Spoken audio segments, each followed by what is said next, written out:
On today's show, we discuss Kawhi's MVP chances, Paul George's monster fourth quarter, and how much Joakim Noah can help the Grizzlies. does John Wall on the Lakers make sense? Who had the most impressive win Wednesday? And what are these cool guys selling? And it's Bogdanovich versus Bogdanovich in a brand new edition of the Meme Team. It's Thursday, December 6th. The starter starts now.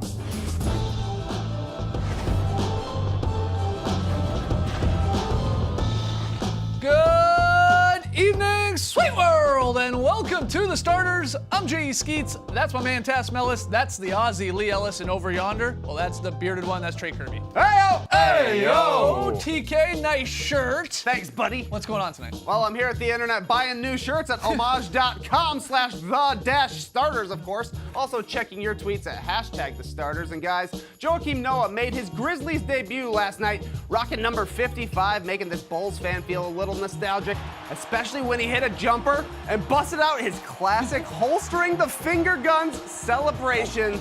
Just like old times. Glad to see nothing's changed, but it brings us to today's question. In honor of Throwback Thursday, what other celebrations should come back to the NBA? For instance, I think everybody would like to see somebody pulling out the Quentin Richardson, Darius Miles head tap from their days with the Clippers. This even made it into a Jordan commercial. This was amazing. I'd also like to see Shaq's reverse hands celebration. I don't know if this was Shaq, Fu, or what. Really unique, but it was pretty cool back in the day. And Lee, what happened to the three kisses? I feel like it's been retired ever since Korver was traded away from Atlanta. Somebody's got to earn these kisses, though. So majestic. You can't just give them away to anybody, though. They're for Kyle. That's true of all kisses, if you ask me. But we want to hear from you, so let us know on Twitter what other celebrations need to come back to the NBA. Send us your best tweets to #thestarters. We'll hear from you later. All right, get your tweets in. Fun show tonight. We are going to debate what the most impressive win was from last night's very busy NBA schedule. We got a brand new edition of the Meme Team. We got Lily's very solid play. But let's start with a little true or false. It's pretty straightforward. Trey's going to ask us a true or false question, and we'll debate it. Let's go. Big ol' win for the Raptors last night as they handled the Sixers up in Toronto. Leading the way was none other than Kawhi Leonard, who went for 36 points, 9 rebounds, 5 steals, and 0 smiles in the victory. He's clearly the best player on the team with the best record in the league, so true or false, Kawhi has entered the MVP conversation. Remember, he doesn't speak. Yeah, can you have a conversation if you don't say a word? That's interesting. This is true. That's false. What? He was already in the conversation. Okay, that's what I was just going to follow up with. You're absolutely But right. weren't you saying when he misses games, that counts against him? Yeah, and he's missed 6, and they've won 5 of those. That which I think doubles on. Oh, I don't think that matters. The fact that they win games. I think that he's missed games, that he's missed 6 games, as you said. He's on pace to play, if he continues to miss games, about 63 games. That'll kill his chances. That won't be enough. He's sitting out each half of a back-to-back. Not that they win without But him. it surely doesn't help his case come if on. they're cruising along without him. It's the opposite of Curry there for the good chunk, where Curry was missing games. And they struggled. And then they got to go. The Raptors are cruising along without it. You don't think that has any impact at all? No, it's the best team. So they're going to win no matter what, to me. Okay. Whether he's in it or not. And he's the best player and you know what? He's sort of masking the fact that Kyle Lowry isn't scoring a lot. He's had 2 single-digit scoring games in a row and has done that 4 of his last 12 games, but no one's really paying attention because Kawhi's beasting and they're still winning games. I think that might be a worry come playoff time. Do you have a number 2 option? Pascal Siakam, is he going to be that guy? That's a legitimate worry in the postseason, but they have so much depth, and that's why they win in the regular season. So there's no worry. Was this the best game we've seen from Kawhi Leonard against the Sixers last night in a Raptors uniform? The way he looked athletically? Yeah, because I think so. Bar none, yeah. And he is on a tear over the last 7 games, which he hasn't missed any of. Check these dunks. He's putting up 30 and 10s, and they've won 6 of the 7, and this was a quality win. I mean, against obviously a great opponent in the Sixers, a team that they could see in the just a week ago, remember, and he was pretty good too. Yeah, I mean, he's there. He's there. It always blows my mind, and we're showing you the numbers. Back 2 years ago, Kawhi Leonard finished 2nd in MVP voting. If you check the numbers he had then on the Spurs, obviously to what he's doing now with the Raptors, I mean, pretty similar. And right now he's on the best team record-wise in the conference. It just continues to blow my mind, and we saw it last night time and time again, that a guy like this can completely take over a game, change the complexion of a game defensively. It's just really, really wild. I'm talking about all those steals, completely locking down Ben Simmons over the last 2 games now he's done with him. It's one thing to do it offensively, get hot, hit a bunch of shots. but to do it defensively is something else. He just changes the game He completely. plays defense a lot harder than a lot of other guys do all the it's time. not even close. Like, he's got a great feel for the game, great read for it, and that obviously stands out a little bit more when you see highlight reel defensive plays. Not a lot of other guys have those. Yeah. But let me ask you this though, like the Raptors won 59 games last year. How many do they have to win to truly see the full impact? Because for me, if you look at LeBron and the Lakers, I think the Lakers only need to win 52, 53, and LeBron's going to have a really strong case for MVP. The Raptors, they're on pace right now to win more than 60, but they'll probably, hit a bump in the road at some point, maybe only win 61 or 62. And if Kawhi sits out some more, I think that also goes against his case for MVP. Yeah, he's in the same boat as Curry. Curry, you can call the best offensive player in the game, legitimately, and he's shown it since he's come back, but he's missed over 10 games. And that's going to hurt him in a very, very tight MVP race. So Kawhi is basically the same. But if they get to 60 wins, or, if they get to 55, 57 wins, I think people have forgotten about Kawhi enough last year because he had a bad year that they'll say, whoa, this is new, this is fresh, I like this, click. And they'll vote for him. Yeah, if they get up to a decent amount of wins. Because he dominates on both ends. The way he plays defense, if you just watch, and it was good to highlight some of those plays, because sometimes you miss the deflections, everything he's doing out on those inbounds plays, every possession, he's making an impact. I would also say we're not saying Kawhi is winning MVP. He's in the conversation because a case can be made for a case can be made for Giannis, LeBron, AD. I mean, it goes on. Curry, even KD. I mean, there's a lot of guys right now, but it's foolish that he's not a part of the conversation. No, he's a part of it, but presenting other cases is going to be a factor come the end of the season because he's missing those games. Yeah. If he continues to miss the games, only plays 60, then it's a different story. All right, what's the next one here, Trey? Let the conversation begin. Anyways, the Nets were leading the Thunder by 18 going into the fourth quarter last night, but then Paul George happened, and PG was R-rated, going for 25 points in the fourth while hitting his first game winner, all on the way to 47 total for the night. True or false? Paul George is the key to the Thunder's success. It's never this sort of black and white, but I think there is some truth to this. So I guess I lean towards true more than I do false. Talking about playoff success, when they get into a series with another team, you need a good Paul George. Westbrook needs a second guy. Even if you look back at last year's series against the Jazz, in the games that Paul George was scoring and bringing it, they won. In the games they won, they only won 2 against the Jazz. He was scoring 35 a game. In the losses, he struggled. Remember that game 6? He went 2 of 16. Yeah. He only scored 5 points, where Westbrook just took shot after shot after shot after shot at some point to try and get the win. He shot 43 times, if I remember correctly, and they obviously lost. So, I mean, it was cool to see Paul George take over this game, and Westbrook saying, "Go ahead." Yeah, here, that's you why go there's nuts. no hesitation for me. It's absolutely true. Yeah, they need Paul George to be the player he was last night. Maybe not 47, but Westbrook has shown that his way of playing, of trying to bulldoze through teams, doesn't work. He needs that second star who teams are really worried about, and Paul George can be that player. He was that player last night. He absolutely has to be that player if the Thunder are going to go further. It's no question at all. Yeah, but he is the number 1 star on the team, scoring-wise. Yeah. That's what he is. I don't like this, he's the number 2 guy. In terms of putting the ball in the hoop, he should be the number 1 option. Should be. That's the key. Well, Russell Westbrook has taken a bit of a step back this year. And it's a bit of a democratic approach with Westbrook this year, and it's fun to watch. They have the exact equal number of shots this year, those 2 guys. But I think it doesn't matter about Paul George and what he does and Russell Westbrook and what he does unless this team has a real team approach to it, which they do this year. Yep. It's a brand new defensive squad. The way they like each other, the way they sort of squatted up since Melo has left. And they tried to make Melo work, and not that they dislike Melo. I'm not saying they've become a better team because Melo has left the locker room, but the shot distribution is nicer. Russell Westbrook has just made this priority for him. Hey, we're going to Paul George. We're going to Steven Adams and Jeremy Grant. Those guys get shots now because we're not placating Melo a little bit. And they bust their butt on the defensive end. And Paul George coming back to say to these guys, hey, I'm signing for 4 years. This just feels like a real team now. It feels like a real locker room with a legitimate chance. And they've had an easy schedule. But I think I would put them as the second best team in the Western Conference because they've got it all. Yeah, they've got scorers, they got defenders, and they got Dennis Schroeder who really helps. He does, but PG does have to be that second guy, whether he's the 1A or 1B to the 1A, the Westbrook or the second guy, whatever you want to call him. But the defense is not going to change. I think they're going to be, one of the elite defenses all season long, and I would assume into the playoffs. Can they scrounge enough offense together to win some of these games? it's going to fall on Westbrook mainly and Paul George. So they both have to bring it on the same night in playoff series for sure to get those W's. But that was an unbelievable takeover there. 25 in the fourth quarter, 47 overall. We nearly had another 50-point game. Would have been exciting, but just fell short. All right, final one here, Trey. All right, former Bulls legend and Knicks albatross Joakim Noah returned to the NBA last night, playing his first game for the Memphis Grizzlies. He played 13 minutes, scored 4 points, grabbed 3 rebounds, holstered 2 finger guns, and screamed countless times. True or false? Joakim Noah is back! It's true. All those things Trey described is what we expect from Joakim Noah. A lot of energy, a lot of emotion. He didn't obviously score that much. He didn't. His numbers didn't jump off the screen at you. But if the Grizzlies can get 10 to 15 minutes a night from Joakim Noah of that, they'll be very, very happy with this deal, because you know that for those 10 or 15 minutes, he's going to be the hardest working guy out there. He's going to hustle, get those tip-ins. The shot isn't the prettiest, but who cares if it goes down?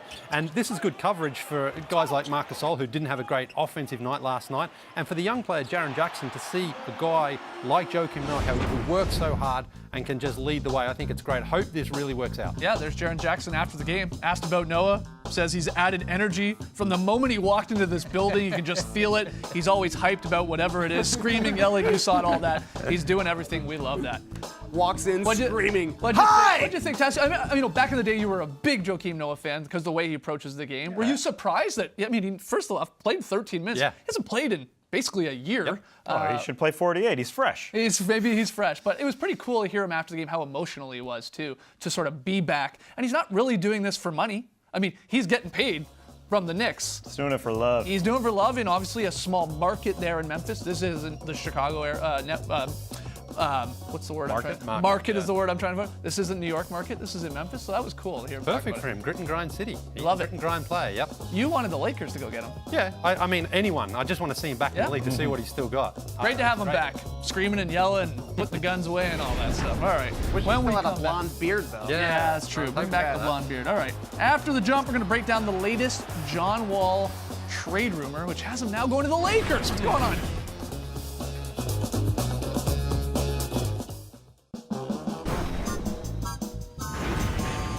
Welcome back to the starters, where it's time to play Fill in the Blank. Trey, take it away. Just when you thought it was the Knicks who might trade for John Wall, the Lakers get in the mix. Because according to Twitter user Gary the Numbers Guy, LA has made a generous offer for the Wizards All-Star, and according to Bullets Forever's sources, said offer may have actually happened. Gary is plugged in. Fill in the blank. The Lakers trading for John Wall is blank. I think it's feasible. The rumors were that Rich Paul, LeBron James's agent, is trying to make this happen. And I would call it feasible because we know LeBron James wants to win now, and he has no problem handcuffing his organization by trading young players. That's what he did in Cleveland. He's not going to do it in LA. Why not? There's no way in the world Magic Johnson, Rob Pelinka are going to take on John Wall's contract. They've carefully left open enough cap space for next summer because maybe Kevin Durant's available, maybe And did Paul you George was available, hear but Durant's he stayed in OKC. There is no way known they're going to take on John Wall just in case they can get one of these guys. That trade will be there probably in the summer anyway. If things don't work out, maybe they want to revisit. At some point. No way known it's happening right now. Well, at some point, I think it makes sense. LeBron wants to win now. I'm sure he says, look at this guy in his prime, the fastest player in the league.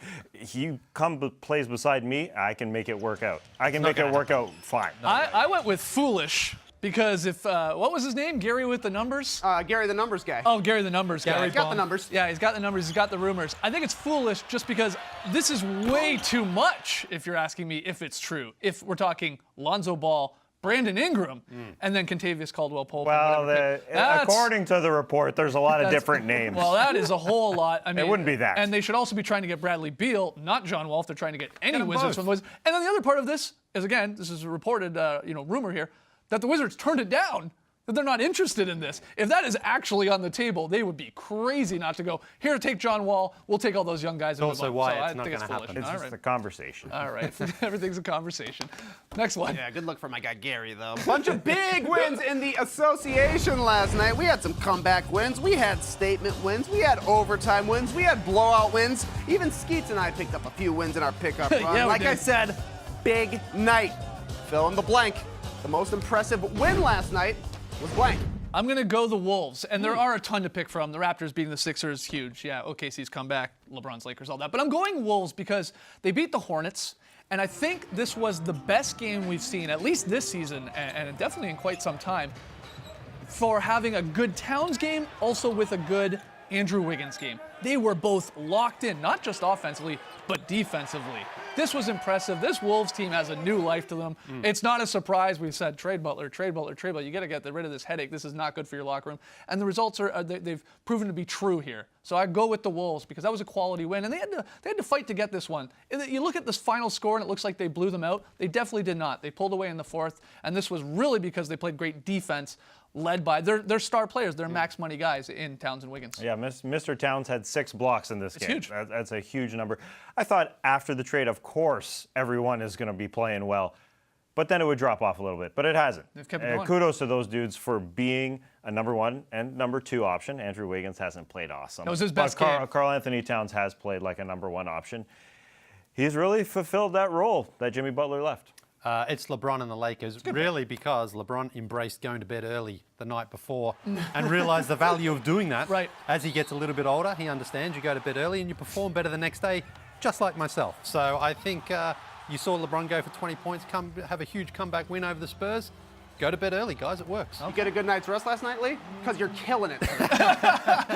All right, what's the final one here, Trey? New shirt alert! New shirt alert, that's right. You boys, the starters, have partnered with Homage on some new t-shirts. You see here these fine-looking models in our charcoal box logo and our new hand-drawn wedgie shirt. You can purchase both of these at homage.com. I don't know how you say it, HOMAGE.com. Fill in the blank. Number 1 reason to buy a starter shirt is blank. What do you got? Coziness. Yeah? You're talking about sleeping. They're perfect for sleeping. They're soft, cuddly. If you need a new pajama, you buy these shirts, and to look cool while you're sleeping. Why not? Oh, good answer. Good answer. You were killing it. Why not? Yeah, why not? Take a nap. I actually went with you got to get these shirts because it'll make you very cool and very hip. Because I want to show that photo again. Look how cool this old guy, Lee Ellis, is. Look at it. If we could zoom in a little bit on his knees. Yeah. Wow, now that is hip, very cool. Yeah, you know, that's what the kids say, you know? Yeah, that's why I'm touching his knee with my finger. Yes. These jeans as well. Yes. So yeah, go pick up your starter shirt for the Christmas holiday. Buy Buy it a for pair a of friend. jeans with the knees ripped out. Do you think we're gonna get more wedgies because we have wedgie shirts now? Oh, It's something to watch. ominous, yeah, maybe. Or did we jinx it? Track that. All right, when we come back, a very bogey-rific edition of the meme team.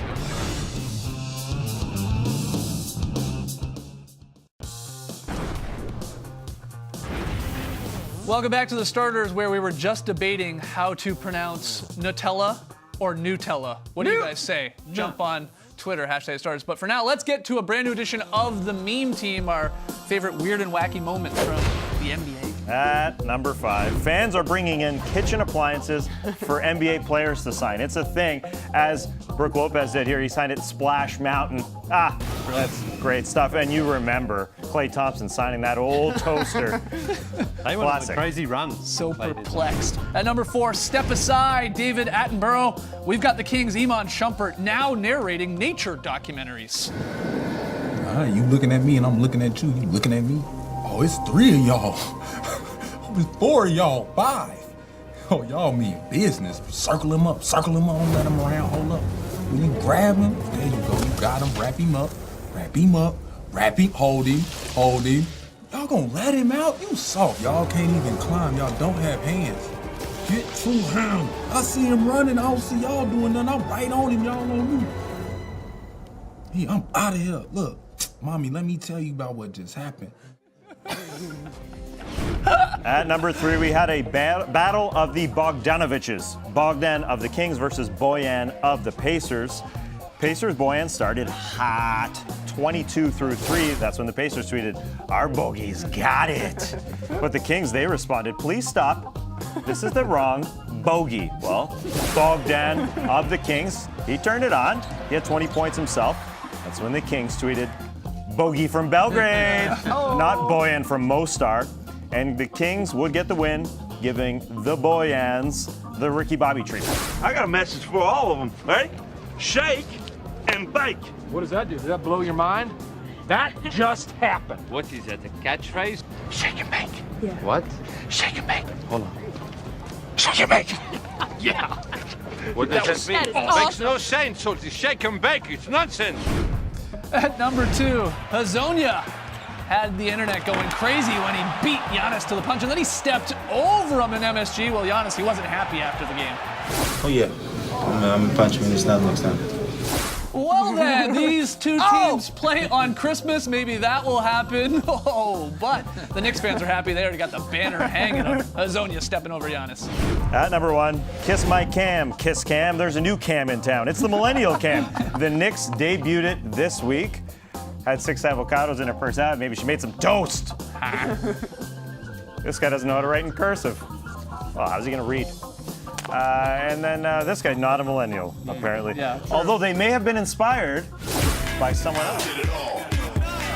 Did it all. We've seen it all. We've seen it all. Do it all. Did it all. Did it all. We've seen it all. We've seen it all. Do it all. Are you a millennial, Lee? I don't think so. No, you're not. I don't think so either. You're a very solid play when we return. You're on the borderline.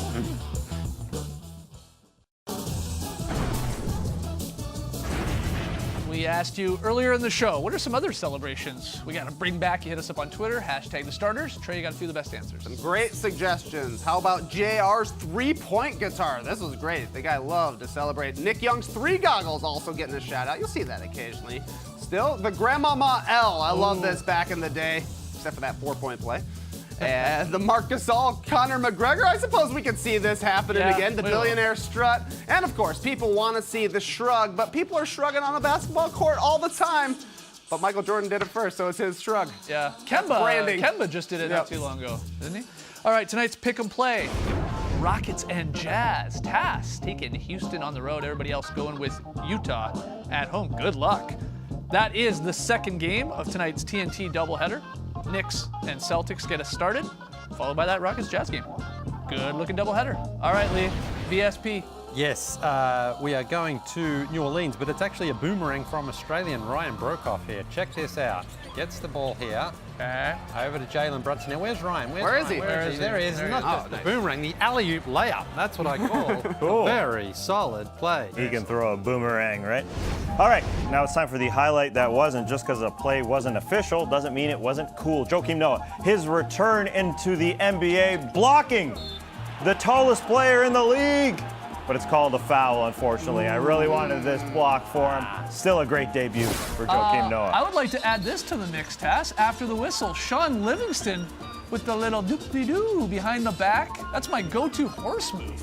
Is it? That's nice. Ooh. Very nice. That's always worth an H against Lily. Tomorrow it's the Drop Podcast. And then he just goes and shoots a 3-pointer and I can't beat him. Tomorrow it's the Drop Podcast. That's a Friday. Get your questions in right now. Hashtag the starters on Twitter or email us thestarters@nba.com. That's it for us tonight. We'll see you tomorrow at 6 p.m. Eastern. Thanks for joining us, folks. And remember, avocado, a little olive oil, a little salt, a little pepper. That's all you need. God, that's good. Race tonight, people.